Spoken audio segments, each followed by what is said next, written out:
m'appelle Lou Bélenchon et je suis apprentie à la librairie Café La Grande Ourse depuis 3 ans et je m'occupe principalement des rayons manga et jeunesse.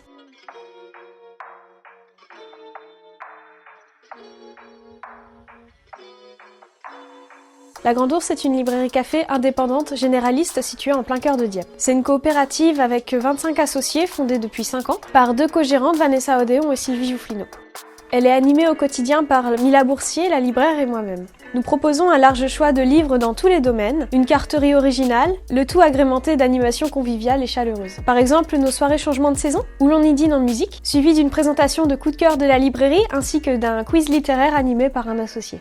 Nous avons un espace café bio où l'on propose des boissons locales et 3 pâtisseries par jour faites par Sylvie. En ce moment, notre activité est fortement perturbée, donc nous avons décidé de mettre en place une permanence pour le retrait de livres, à l'entrée du magasin du mardi au vendredi de 10h à 13h. Nous essayons de préserver un lien avec nos clients via la communication sur les réseaux tels que Facebook, notre site internet, la newsletter, ainsi que des échanges virtuels autour de nos lectures. Si je devais résumer la librairie, je dirais que c'est un lieu chaleureux et de détente où l'on échange, partage constamment entre le client et le libraire, le tout en recommandant notre petite pépite.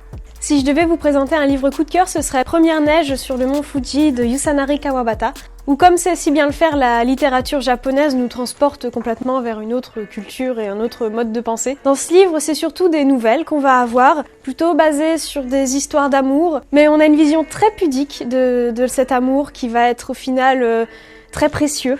Toutes ces nouvelles vont forcément vous toucher. Entre un couple séparé par la guerre et qui vont avoir vécu diverses choses durant ces années et qui vont devoir se retrouver, on va assister à leur rencontre, des moments très doux et puissants, ou une autre histoire avec une certaine mélancolie d'automne, le tout dans un Japon assez ancien. Avec celui-ci, vous avez vraiment un dépaysement total, c'est un petit bijou à découvrir d'urgence.